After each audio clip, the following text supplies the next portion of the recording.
മലയാള സിനിമയിൽ കുറച്ച് നാളുകളായിട്ട് കേട്ടുകൊണ്ടിരിക്കുന്ന ഒരു പേരാണ് മട്ടാഞ്ചേരി മാഫിയ. അപ്പൊ ഇത് ആവശ്യത്തിനും അനാവശ്യത്തിനും ഒക്കെ നമ്മൾ ഈ ഒരു പേര് കേൾക്കാറുണ്ട്. അപ്പൊ ഈ ഒരു പേരിൽ ഇപ്പൊ ഒരു സിനിമ അനൗൺസ്മെന്റ് വന്നിരിക്കുന്നത് അത് നമ്മുടെ പെരുന്നാൾ ദിനത്തിലാണ്. എല്ലാവരും ഞെട്ടിക്കുക എന്ന് പറഞ്ഞാൽ ഈ ഒരു പേര് ഏതൊക്കെ തരത്തിലാണ് നമ്മൾ കേൾക്കാറുള്ളതെന്ന് നമുക്കൊക്കെ അറിയാം. അപ്പൊ എന്തായാലും ആ ഒരു പേരിൽ തന്നെ ഇപ്പൊ ഒരു സിനിമയുടെ അനൗൺസ്മെന്റ് വന്നിരിക്കുകയാണ്. അപ്പൊ ആ ഒരു സിനിമയെ കുറിച്ച് പറയുകയാണെങ്കിൽ അതില് ഖാലിദ് റഹ്മാൻ ആണ് ഡയറക്ടർ ആയിട്ടുള്ളത്. ഉണ്ട എന്ന് പറയുന്ന ഒരു സിനിമയ്ക്ക് ശേഷം ഖാലിദ് റഹ്മാനും മമ്മൂട്ടിയും ഒന്നിക്കുന്ന ഒരു സിനിമയാണ്. അപ്പൊ ഇതിന്റെ ഒരു സ്റ്റാർ കാസ്റ്റ് എന്ന് പറയുന്നത് ഒരു ഗംഭീരമായിട്ടുള്ള ഒരു പോസ്റ്റർ ഇറങ്ങിയിട്ടുണ്ട്. അപ്പൊ ആ ഒരു പോസ്റ്റർ കാണുമ്പോൾ തന്നെ മനസ്സിലാക്കുന്നതും പല റിപ്പോർട്ടുകളൊക്കെ വെച്ചിട്ട് ഞാൻ മനസ്സിലാക്കിയതും ഇതൊരു ഗാങ്സ്റ്റർ സിനിമ, ഒരു ഫൺ മൂഡിലുള്ള അല്ലെങ്കിൽ കുറച്ചൊരു കോമഡിയൊക്കെ മിക്സ് ചെയ്തിട്ട് അങ്ങനെ ഒരു ഡാർക്ക് മൂഡിലുള്ള ഒരു സിനിമയല്ല, ഒരു എന്താ പറയുക ഫൺ മൂഡിലുള്ള ഒരു ഗാങ്സ്റ്റർ സിനിമയാണെന്നാണ് എനിക്ക് അതിൽ മനസ്സിലായിട്ടുള്ളത്. എന്തായാലും ആസിഫ് അലി, നസ്ലിൻ, മമ്മൂട്ടി, ഇങ്ങനെയാണ് ആ ഒരു പേര്, അല്ലെങ്കിൽ മമ്മൂട്ടിയുടെ പേര് ഒന്ന് എടുത്തു നിൽക്കുന്ന പോലെയൊക്കെയാണ് ടൈറ്റിൽ വെച്ചിരിക്കുന്നത്. എന്തായാലും വളരെ പ്രതീക്ഷകളോട് കൂടിയാണ്. കാരണം നമുക്കറിയാം ഖാലിദ് റഹ്മാനും മമ്മൂട്ടി ഒന്നിച്ച് ഉണ്ടയൊക്കെ നമുക്ക് ഭയങ്കര ഇഷ്ടപ്പെട്ട സിനിമയാണ്. ഖാലിദ് റഹ്മാന്റെ സിനിമകളും നമുക്കറിയാം. പിന്നെ ആസിഫ് അലി, പിന്നെ തൊട്ടതെല്ലാം പൊന്നാക്കിക്കൊണ്ടിരിക്കുന്ന ഇന്നത്തെ യുവതാരം നസ്ലിൻ, ഇവരൊക്കെ ഒരുമിക്കുക എന്ന് പറയുന്നത് വളരെ പ്രതീക്ഷയാണ്. എന്തായാലും ഈ ഒരു സിനിമയുടെ പ്രൊഡ്യൂസറും ഖാലിദ് റഹ്മാൻ തന്നെയാണ്. ഖാലിദ് റഹ്മാൻ ബി രാഗേഷും കൂടിയാണ് പ്രൊഡ്യൂസ് ചെയ്യുന്നത്. ബി രാഗേഷ് ഇപ്പോൾ നമുക്കറിയാം സംഘടനയുടെ ഒക്കെ തലപ്പത്തും കൂടിയുള്ള ഒരു അത്യാവശ്യം ഒരു മെയിൻ സ്ട്രീം സിനിമകളൊക്കെ ചെയ്യുന്ന ഒരു പ്രൊഡ്യൂസറാണ്. പിന്നെ ഇതിന്റെ സ്ക്രിപ്റ്റ് നിയോക് കൃഷ്ണ, ഷറഫു സുഹാസ് ആ ഒരു കോംബോ നമുക്കറിയാം. പിന്നെ തസ്രീഖ് അബ്ദുൾ സലാം, ഇങ്ങനെ ഇവരൊരു 4 പേര് കൂടിയിട്ടുണ്ട് ഇതിൽ. ഷറഫും സുഹാസും ഒരുമിച്ച് എപ്പോഴും ചെയ്യുന്നതാണ്. പിന്നെ ആ കൂട്ടത്തിലേക്ക് അടുപ്പം നിയോഗും തസ്രീഖും വന്നിരിക്കുന്നത്. മ്യൂസിക് ഇതില് അത് റെക്സ് വിജയനും സുഷിൻ ശ്യാമും കൂടി, അതെനിക്ക് റെക്സ് വിജയൻ ബാക്ക്ഗ്രൗണ്ട് സ്കോറും സുഷിൻ ശ്യാം മ്യൂസിക്കും സോങ്സും ഒക്കെയാണ് തോന്നുന്നു. അതോ നേരെയാണോ, എന്താ പറയാ, ഉൾട്ടയാണോ എന്ന് എനിക്ക് അറിയില്ല. എങ്കിലും ഇതൊരു ഭയങ്കര രസമാണ്. കാരണം റെക്സ് വിജയനും സുഷിൻ ശ്യാമും കൂടി ഒരുമിച്ച് രണ്ടുപേരും ഒരു സിനിമയിൽ വരുന്നു എന്ന് പറയുന്നതും ഇവരുടെയൊക്കെ ഒരു ഫാൻസിന് ഭയങ്കര ഒരു ആവേശം നൽകുന്ന ഒരു കാര്യം തന്നെയാണ്. പിന്നെ ക്യാമറ ജിംഷി ഖാലിദ്, നമ്മുടെ ഖാലിദ് റഹ്മാന്റെ ബ്രദറും കൂടിയാണ്. Editor Noufal Abdulla, costume മഷർ Hamza. ഇങ്ങനെയാണ് ഇപ്പൊ ഇതിന്റെ ഒരു അനൗൺസ്മെന്റും കാര്യങ്ങളൊക്കെ വന്നിരിക്കുന്നത്. അപ്പൊ ഖാലിദ് റഹ്മാൻ എന്ന് പറയുന്ന ഒരു സംവിധായകൻ ഭയങ്കര, എന്താ പറയാ, ഭയങ്കര പ്രോമിസിംഗ് ആയിട്ടുള്ള, അല്ലെങ്കിൽ എല്ലാ സിനിമകളും അത്യാവശ്യം നല്ല ബോക്സ് ഓഫീസിലും വിജയിച്ച സിനിമകളും നല്ല ക്രിട്ടിക്കലി അക്ലൈംഡ് ആയിട്ടുള്ള സിനിമകളൊക്കെയാണ്. ഇദ്ദേഹത്തിന്റെ ചേട്ടൻ ഷൈജു ഖാലിദ് നമുക്കറിയാം, മലയാളം അറിയപ്പെടുന്ന ഒരു ക്യാമറാമാനും സംവിധായകനും കൂടിയാണ്. ഷൈജു ഖാലിദിന്റെ അനിയന്മാരാണ് ഈ പറയുന്ന ജിംഷി ഖാലിദും ഖാലിദ് റഹ്മാനും. ഇവർ രണ്ടുപേരും ചേട്ടന്റെ കൂടെ സിനിമയിലോട്ട് വന്ന് ചുവടച്ചു വന്നതാണ്. ജിംഷി ഖാലിദ് ക്യാമറാമാനായി, ഖാലിദ് റഹ്മാൻ ഡയറക്ടറായി മാറി. ഖാലിദ് റഹ്മാൻ ആദ്യത്തെ സിനിമ എന്ന് പറയുന്നത് അൻവ കരിക്കുമ്പള്ളമായിരുന്നു. അത് കഴിഞ്ഞിട്ട് പിന്നെ ഉണ്ട ചെയ്തു. അൻവ കരിക്കുമ്പള്ള ബിജുമേനെ ആസിഫിനും വെച്ച് ചെയ്ത്, എനിക്ക് തോന്നുന്നു ആസിഫിന് ഒരു ബ്രേക്ക് കൊടുത്തൊരു സിനിമയായിരുന്നു. ബ്രേക്ക് എന്ന് പറഞ്ഞാൽ കുറച്ച് ഫ്ലോപ്പുകൾക്ക് ശേഷം ആസിഫിന് ഹിറ്റ് കിട്ടിയ ഒരു സിനിമയായിരുന്നു അൻവ കരിക്കുമ്പള്ള. അത് കഴിഞ്ഞിട്ട് ഉണ്ട കഴിഞ്ഞിട്ട് പിന്നെ ലവ് എന്ന് പറഞ്ഞാൽ അതൊരു OTT റിലീസായിരുന്നു. ആ കോവിഡ് സമയത്ത് ചെയ്ത ഒരു സിനിമയായിരുന്നു. പിന്നെ തല്ലുമാല ടോവിനോവിന്റെ കരിയറിൽ അതുവരെയുള്ള ഏറ്റവും വലിയൊരു ഹിറ്റ് തന്നെയായിരുന്നു. എനിക്കുള്ള തല്ലുമാലയ്ക്ക് ശേഷമാണ് ടോവിനോവിനും വലിയൊരു താരമൂല്യം വന്നത്. അത് കഴിഞ്ഞിട്ട് പിന്നെ ടോവിനോവിന്റെ സിനിമകൾ അങ്ങോട്ടും ഇങ്ങോട്ടൊക്കെ ഒരു ഇതായെങ്കിൽ പോലും തല്ലുമാല അന്ന് ടോവിനോവിന് ഭയങ്കര അതിന് മുമ്പത്തെ ഡിയർ ഫ്രണ്ട്, വാശി, ഇങ്ങനെ 1-2 സിനിമകൾ അങ്ങനെ വിചാരിച്ച പോലെ ഒരു ബോക്സ് ഓഫീസ് ഒന്നും കളക്ഷൻ വന്നിട്ടില്ല. ഈ പറഞ്ഞ ഡിയർ ഫ്രണ്ട്, വാശിയൊക്കെ അന്ന് എല്ലാം കൂടി ബിസിനസ് വർക്കായ സിനിമയാണ്. പക്ഷെ തിയേറ്ററിക്കലി ടോവിനോവിന് ഭയങ്കര ഒരു ഹിറ്റ് കിട്ടിയ സിനിമ തല്ലുമാലയോട് കൂടി അതിന്റെ എഡിറ്റർക്ക് സ്റ്റേറ്റ് അവാർഡ് കിട്ടി. അങ്ങനെ എന്താ പറയുക, ഇന്നത്തെ ഒരു യൂത്തിന് ഭയങ്കര ആഘോഷമായ ഒരു സിനിമയായിരുന്നു തല്ലുമാലയ്ക്ക് ശേഷം ഖാലിദ് റഹ്മാൻ ഡയറക്ടർ സിനിമ ആലപ്പുഴ ചിങ്കാന, അതും കഴിഞ്ഞ വർഷം ഇറങ്ങി നല്ല ഹിറ്റായി ഓടിക്കൊണ്ട് സിനിമ. അത് കഴിഞ്ഞിട്ടാണ് ഇപ്പതേ ഈ പറയുന്ന പോലെ ഇത് കുറച്ചായി ഖാലിദ് റഹ്മാൻ മമ്മൂട്ടി സിനിമയെ കുറിച്ച് നമ്മളിങ്ങനെ ചർച്ചകളും കാര്യങ്ങളൊക്കെ കേൾക്കാൻ തുടങ്ങിയിട്ട് കുറച്ചായി. പക്ഷെ ഇപ്പോഴാണ് ഒരു ഒഫീഷ്യലി അനൗൺസ്മെന്റ് വന്നിട്ടുള്ളത്. ഇനി ഇതിന്റെ ഒരു വിവാദങ്ങളിലേക്ക് കിടക്കുകയാണെങ്കിൽ ആദ്യത്തെ കാര്യം എന്ന് പറയുന്നത്, ഖാലിദ് റഹ്മാൻ അതേപോലെ തന്നെ ഈ പറയുന്ന കൂടെ ഉണ്ടായിരുന്ന അന്ന് വേറെ 1-2 പേരെയും കൂടി കഞ്ചാവ് കേസിൽ അറസ്റ്റ് ചെയ്തിരുന്നു എന്ന് പറയണ ഒരു എന്താ പറയാ, അങ്ങനത്തെ ഒരു ചീത്തപ്പേരുണ്ട്. അതായത് 2025 ഏപ്രിൽ 27-നായിരുന്നു, ഞാൻ കൃത്യമായിട്ട് അതിന്റെ ഡേറ്റ് നോട്ട് ചെയ്ത് വെച്ചിട്ടുണ്ട്. അത് അഷ്റഫ് ഹംസ നമുക്കറിയാം, ഈ മഷർ ഹംസയുടെ ബ്രദറാണ്, ഈ കോസ്റ്റ്യൂമർ മഷർ ഹംസയുടെ. അദ്ദേഹം ഡയറക്ടറുമാണ്, അഷ്റഫ് ഹംസ ഡയറക്ടറും കൂടിയാണ്. ഇവർ രണ്ടുപേരും കൂടിയിട്ടാണ് 1.5 ഗ്രാം കഞ്ചാവ് കൈവശം വെച്ചതിന് അവരെ പിടിച്ചത്. അന്ന് നിന്നിട്ട് പേപ്പറിലൊക്കെ ഉണ്ടായിരുന്നു. അതായത് ഖാലിദ് റഹ്മാൻ വന്നപ്പോൾ എക്സൈസുകാരുടെ അടുത്ത് പറഞ്ഞത്, ഞാൻ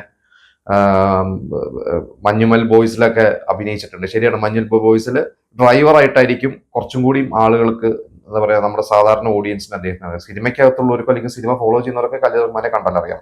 പക്ഷെ ഒരു സാധാരണ പ്രേക്ഷകന്, സാധാരണക്കാർക്ക് ഖലീൽ റഹ്മാൻ എന്ന് പറഞ്ഞു കഴിഞ്ഞാൽ പെട്ടെന്ന് പറഞ്ഞാൽ മനസ്സിലാവുന്നത് അതിലെ പ്രസാദ് എന്നാണ് ആ കഥാപാത്രത്തിന്റെ പേര്. ആ ഒരു ഡ്രൈവറുടെ, മഞ്ഞുമൽ ബോയ്സ് ഡ്രൈവറുടെ വേഷം ചെയ്തതാണ്. അപ്പോൾ ഈ കഞ്ചാവ് കേസിൽ അറസ്റ്റ് ചെയ്ത ഒരു വ്യക്തിനെ എന്തിന് മമ്മൂട്ടി ഡേറ്റ് കൊടുത്തു, ആ ഒരു വ്യക്തിക്ക് എന്തിന് മമ്മൂട്ടി ഡേറ്റ് കൊടുത്തു എന്ന് പറഞ്ഞിട്ടാണ് ഇപ്പൊ വലിയൊരു എന്താ പറയുക ഒരു വിവാദമായിരിക്കുന്നത്. അപ്പൊ ഇതിന്റെ പ്രധാനമായിട്ട് എടുത്തു പറയേണ്ട ഈ സിനിമയുടെ അനൗൺസ്മെന്റ് വന്നപ്പോൾ തന്നെ എനിക്ക് തോന്നുന്നു ചിലപ്പോൾ മണിക്കൂറുകൾക്കുള്ളിൽ തന്നെ ഹരീഷ് പെരടി, അദ്ദേഹം നമുക്കറിയാം നടനും സംവിധായകനും നിർമ്മാതാവും ഒക്കെ ഹരീഷ് പെരടി, അദ്ദേഹം വളരെ രൂക്ഷമായിട്ട് അദ്ദേഹത്തിന് തോന്നുന്ന കാര്യങ്ങളൊക്കെ വിളിച്ചു പറയുന്നത്. അതായത് പ്രത്യേകിച്ച് അതായത് അടിയുറച്ച ഇടതുപക്ഷ വിശ്വാസക്കാരനാണ്. പക്ഷെ അദ്ദേഹം ഇടതുപക്ഷത്തെ ഇന്നത്തെ അവസ്ഥയെക്കുറിച്ചും പിണറായിക്കെതിരെയൊക്കെ അദ്ദേഹം ഒരുപാട് സംസാരിക്കാറുണ്ട്. അദ്ദേഹം ഒരു പോസ്റ്റ് ഇട്ടിട്ടുണ്ട്, ഞാൻ ആ ഒരു പോസ്റ്റ് അതേപടി തന്നെ വായിക്കാം. ഒരു പൊതുപ്രവർത്തകന് കുറച്ചു നേരം കൂടെ നിന്നപ്പോൾ ഞാൻ നിങ്ങൾക്ക് വേണ്ടി വന്നതാണെന്ന് നാട്ടുകാർ കരുതില്ലേ എന്ന് തോന്നിയ മമ്മൂക്കയ്ക്ക് ഹൈബ്രിഡ് കഞ്ചാവ് കേസിൽ അറസ്റ്റിലായ ഒരു സംവിധായകനുമായി വീണ്ടും സഹകരിക്കാൻ തയ്യാറാവുമ്പോൾ ഞാൻ ലഹരിയെ പ്രോത്സാഹിപ്പിക്കുകയാണ് എന്ന് നാട്ടുകാർ കരുതില്ലേ എന്ന് തോന്നാത്തത് എന്തുകൊണ്ടാണെന്ന് എനിക്കറിയില്ല. ഏതാണ് ശരിയെന്നും എനിക്കറിയില്ല.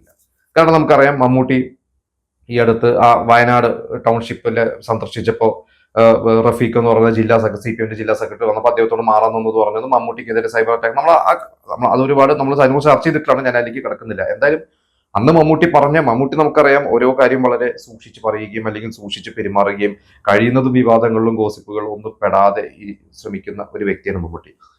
അങ്ങനെ ഈ റഫീഖിന്റെ അടുത്ത് ഇങ്ങനെ പറഞ്ഞ മമ്മൂട്ടിക്ക് എന്നാൽ പിന്നെ കഞ്ചാവ് കേസിൽപ്പെട്ട ഞാൻ നിങ്ങളുടെ കൂടെ വർക്ക് ചെയ്ത് കഴിഞ്ഞാൽ അത് പിന്നെ ഞാൻ നിങ്ങളെ പ്രോത്സാഹിപ്പിക്കുകയാണ് എന്ന് തോന്നുകയില്ലേ എന്ന് മമ്മൂട്ടിക്ക് എന്തുകൊണ്ട് പറയാൻ തോന്നിയില്ല എന്നുള്ളതാണ് ഹരീഷ് പെരടിയുടെ ഒരു ഇത്. ഇതിലടിയിൽ ഹരീഷ് പെരടിയുടെ അടിയിൽ എന്താ പറയാ ഒരുപാട് കാര്യങ്ങളൊക്കെ വരുന്നുണ്ട്. അതിൽ ഒരു കമന്റ് ഞാൻ എടുത്തു കണ്ടത്, ഒരു ആർട്ടിസ്റ്റ് സംവിധായകന്റെ കഴിവ് നോക്കിയാൽ പോലെ, അതായത് ഖാലിദ് റഹ്മാൻ എന്ന് പറയുന്ന ഒരു വ്യക്തിയുടെ വ്യക്തി ജീവിതത്തിലോട്ട് എന്തിനാണ് ചെല്ലുന്നത്. മമ്മൂട്ടി ഖാലിദ് റഹ്മാന്റെ സംവിധായകന്റെ കഴിവ് ശ്രദ്ധിക്കുക, ആ ഒരു സ്ക്രിപ്റ്റ് നോക്കുക, മമ്മൂട്ടിക്ക് ആ സിനിമ കൊണ്ട് ഗുണമുണ്ടോ നോക്കുക, അത് ചെയ്യുക.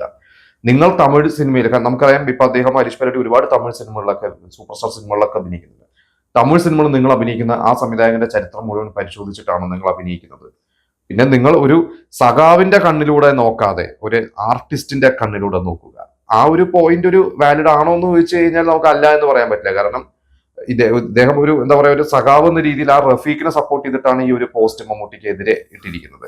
ഇദ്ദേഹം എപ്പോഴും എന്താ പറയാ വളരെ കാര്യമായിട്ട് പോസ്റ്റുകൾ ഇടുന്ന ഒരു വ്യക്തിയാണ്. ഹരീഷ് പെരടി കുറച്ചു കാലം മുമ്പ് അദ്ദേഹത്തിന്റെ ഒരു സിനിമയുടെ ഒരു പ്രൊമോഷന്റെ ഭാഗമായിട്ട് സംസാരിച്ചപ്പോൾ അദ്ദേഹം ചോദിച്ചിരുന്ന ഒരു പ്രസ് മീറ്റിൽ, ഞാനും കൂടി പങ്കെടുത്തൊരു പ്രസ് മീറ്റ് ആയിരുന്നു. ആ പ്രസ് മീറ്റിൽ അദ്ദേഹത്തോട് ചോദിച്ചു, ഇപ്പൊ നിങ്ങളൊരു അയവ് വന്നിട്ടുണ്ടോ, ഈ പറഞ്ഞ സർക്കാരിനെതിരെ അല്ലെങ്കിൽ പിണറായിക്കെതിരെയൊക്കെ നിങ്ങൾ പോസ്റ്റ് അയവ് വന്നിട്ടുണ്ടോ എന്ന് ചോദിച്ചപ്പോൾ അദ്ദേഹം പറഞ്ഞത്, പറഞ്ഞിട്ടും കാര്യമില്ലെങ്കിൽ പിന്നെ എന്താണ് കാര്യം എന്നാണ് അദ്ദേഹം പറഞ്ഞത്. എന്നിട്ട് അദ്ദേഹം തന്നെ പറഞ്ഞു, നിങ്ങളുടെ മുമ്പിൽ ഞാൻ ഇന്ന് പലരും പറയും നിങ്ങൾ ഇങ്ങനെ ഇടതുപക്ഷത്തിന്റെ കുറ്റം പറയുന്നു, സർക്കാരിന്റെ കുറ്റം പറയുന്നു.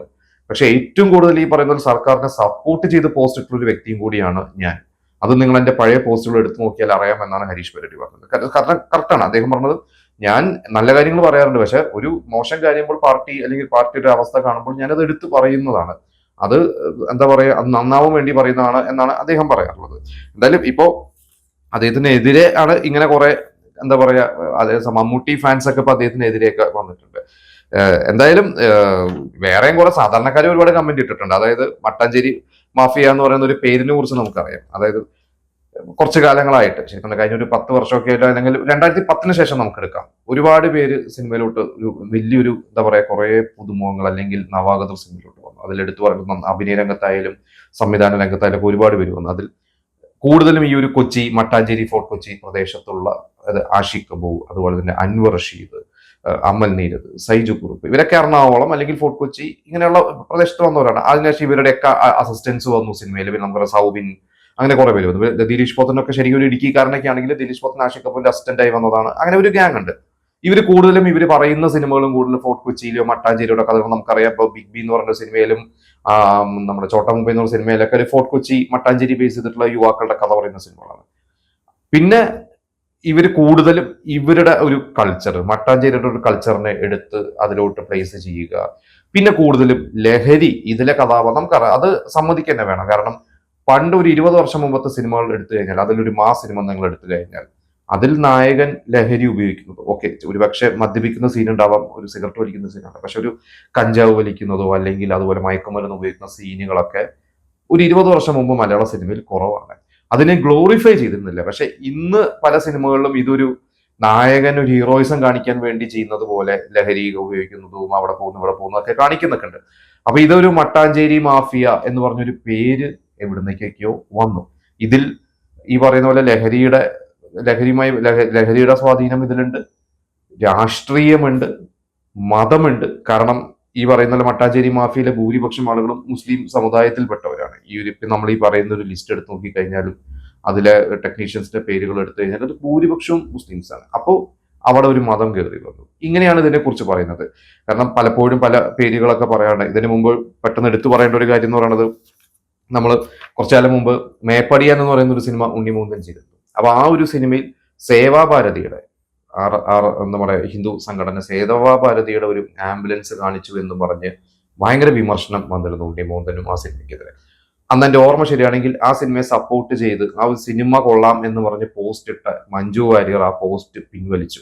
പിന്നീട് അതിനൊരു എനിക്കൊണ്ട് ഉണ്ണിമൂന്നിന് ഉൾപ്പെടെയുള്ളവരൊക്കെ അതിനൊരു ന്യായീകരണം അല്ലെങ്കിൽ അതിനെതിരെ ഒരു ഇതൊക്കെ ആയിട്ട് അതിന് മഞ്ജു വരെ സപ്പോർട്ട് ചെയ്ത് സംസാരിക്കുന്നു. അതായത് മഞ്ജു ചേച്ചി കുറച്ച് ദിവസം കഴിഞ്ഞാൽ പോസ്റ്റ് എടുത്ത് മാറ്റുന്നതാണ്, അങ്ങനെയൊന്നുമില്ല ഇങ്ങനെയൊന്നുമല്ല. പക്ഷെ അന്ന് മഞ്ജു വാര്യർക്കെതിരെ രൂക്ഷമായിട്ടുള്ള ഒരു വിമർശനം ഈ പറയുന്ന ഒരു ഹിന്ദു സംഘടനകളുടെ അതുമായി ബന്ധപ്പെട്ട സോഷ്യൽ മീഡിയയിലൊക്കെ വന്നിരുന്നത്, നിങ്ങൾ മട്ടാഞ്ചേരി മാഫിയയിൽ നട്ടല് പണയം വെച്ചിരിക്കുകയാണ് എന്നും പറഞ്ഞ് മഞ്ജു വാര്യർക്കെതിരെയൊക്കെ കമന്റ്. ഇത് പൃഥ്വിരാജിനെതിരെയും വരാറുണ്ട്. ഇതേപോലെ തന്നെ എമ്പുരാന്റെ സമയമൊക്കെ വന്നു കഴിഞ്ഞപ്പോഴും നിങ്ങൾ മട്ടാഞ്ചേരി മാഫിയെ സപ്പോർട്ട് ചെയ്യാൻ വേണ്ടി അല്ലെങ്കിൽ അവിടുന്ന് പൈസ മേടിച്ചിട്ട് ചെയ്യുന്നു എന്നൊക്കെ പറഞ്ഞ് ഇങ്ങനെയൊക്കെ വരുന്നുണ്ട്. എന്തായാലും ഇപ്പോ ഈ ഒരു സിനിമ അനൗൺസ്മെന്റ് വന്നത് ഇപ്പോൾ ഇതൊരു എന്താ പറയാ പോസിറ്റീവും നെഗറ്റീവുമാണ്. കാരണം എന്തൊക്കെയായാലും ഇത് ശ്രദ്ധിക്കപ്പെട്ടു. അപ്പൊ ഇതിനെ സപ്പോർട്ട് ചെയ്യുന്ന ആളുകൾ, ഒരു നിഷ്പക്ഷമായിട്ടുള്ള ആളുകൾ പറയുന്നത് ഒരു നെഗറ്റിവിറ്റി ഉണ്ട്. മട്ടാഞ്ചേരി മാഫിയ എന്ന് പറഞ്ഞ ഒരു പേര് നെഗറ്റീവായിട്ടുള്ള കൂടുതൽ സ്പ്രെഡ് ആയിരിക്കണം. ആ നെഗറ്റിവിറ്റിയെ ഒരു സിനിമയാക്കി തന്നെ കൺവേർട്ട് ആക്കുക എന്ന് പറയുന്നത് അതിലൊരു മാർക്കറ്റിംഗ് തന്ത്രമുണ്ട് മമ്മൂട്ടിയുടെ ഒരു ബുദ്ധി. അത് അല്ലെങ്കിൽ ഈ പറഞ്ഞ ഒരു ടീമിന്റെ, മമ്മൂട്ടി അടങ്ങുന്ന ആ ഒരു ടീമിന്റെ ബുദ്ധിയെ സമ്മതിച്ച് കൊടുക്കണം എന്നുള്ളത് ഒരു വിഭാഗമുണ്ട്. മറ്റൊരു വിഭാഗം ഇതിന്റെ കൂടെ തന്നെ പറയുന്ന ഒരു കാര്യമാണ്, ഇതിപ്പോ മമ്മൂട്ടിക്ക് പകരം മോഹൻലാൽ ആയിരുന്നെങ്കിലോ ഇവിടെ എന്തൊക്കെയായിരുന്നു അതിനെ പുകില്. നമുക്കറിയാം ബബ്ബ എന്ന് പറയുന്ന ഒരു സിനിമ, ആ ഒരു സിനിമയിൽ മോഹൻലാൽ അഭിനയിച്ചു. ദിലീപ് നായകനായ സിനിമയിൽ മോഹൻലാൽ ഒരു ഗസ്റ്റ് റോൾ ചെയ്ത് മോഹൻലാൽ അന്ന് ദിലീപിന് കൈ കൊടുത്തു എന്ന് പറഞ്ഞു, അല്ലെങ്കിൽ ദിലീപിന്റെ ഒരു സിനിമയിൽ സപ്പോർട്ട് ചെയ്തു എന്ന് പറഞ്ഞ് ഇവിടെ ഉണ്ടായിരുന്ന പുകലുകൾ നമുക്കറിയാം. ദിലീപ് എന്ന് പറയുന്ന ഒരു വ്യക്തിക്കെതിരെ ഒരു ആരോപണം ഉണ്ടായിരുന്നു. കേരളം മുഴുവനും ശ്രദ്ധിച്ച ഒരു കേസായിരുന്നു. ആ കേസിന് വിധി വന്നു, ദിലീപ് നിരപരാധിയാണെന്ന് വിധി വന്നു. എന്നിട്ടും ദിലീപിനെതിരെ ഒരു അറ്റാക്ക് വന്ന് മോഹൻലാലിനെതിരെ ഒരു അറ്റാക്ക് വരിക എന്ന് പറഞ്ഞു കഴിഞ്ഞാൽ അതൊരു ശരിയായ ഒരു പ്രവണതയാണോ എന്നുള്ളതാണ് ഒരു ചോദ്യം. ഇവിടെ കഞ്ചാവ് ഉൾപ്പെടെ ഞാൻ പറഞ്ഞ മറ്റേതൊരു ദിലീപിന്റെ ഒരു കേസ് എന്ന് പറഞ്ഞാൽ വേറെ വലിയൊരു കേസാണ്, ഇത് കഞ്ചാവ് ഒരു കേസാണ്, വേറൊരു കേസാണ്. എങ്കിലും കഞ്ചാവ് കേസിൽപ്പെട്ട് കുറ്റക്കാരനാണ്, ഇപ്പോൾ കോടതിയിൽ ഇരിക്കുന്നൊക്കെയാണ്. അത് എന്തായാലും അദ്ദേഹത്തിനെതിരെ തെളിവ് പിടിക്കുകയൊക്കെ ചെയ്തു. അങ്ങനെ ഒരാളെ മമ്മൂട്ടി ഇപ്പൊ കൈ കൊടുത്തത് ശരിയാണോ എന്നുള്ളത് എന്തായാലും ശരിയും തെറ്റുമൊക്കെ അവരവരുടെ കാര്യം, അല്ലെങ്കിൽ അത് പലർക്കും പലതായിരിക്കും. എന്തായാലും ഈ ഒരു കാര്യത്തിൽ എന്താണ് നിങ്ങൾക്ക് തോന്നുന്നത് എന്നുള്ളത് നിങ്ങൾ കമന്റ് ചെയ്യുക. പ്രത്യേകിച്ച് മട്ടാഞ്ചേരി മാഫിയ എന്ന് പറഞ്ഞ ഒരു സിനിമയിൽ എല്ലാം മാറ്റിമറിച്ച ഒരു സിനിമയിൽ എനിക്കൊരു പ്രതീക്ഷയുണ്ട്. പേഴ്സണലി ഖാലിദ് റഹ്മാന്റെ സിനിമകൾ എനിക്കൊരു ഇഷ്ടപ്പെടുന്നതാണ്. അദ്ദേഹത്തെ പേഴ്സണൽ ലൈഫ് എന്തും ആയിക്കോട്ടെ. അപ്പൊ ഞാനൊരു സിനിമയെ കാണുന്ന ഒരു വ്യക്തി ആയതുകൊണ്ട് എനിക്ക് ആ സിനിമ ഭയങ്കരമായിട്ട് ഞാൻ പ്രതീക്ഷയോടെ കാണുന്നുണ്ട്. നിങ്ങൾക്ക് എന്ത് തോന്നുന്നു എന്നുള്ളത് നമുക്ക് കമന്റ് ചെയ്യുക.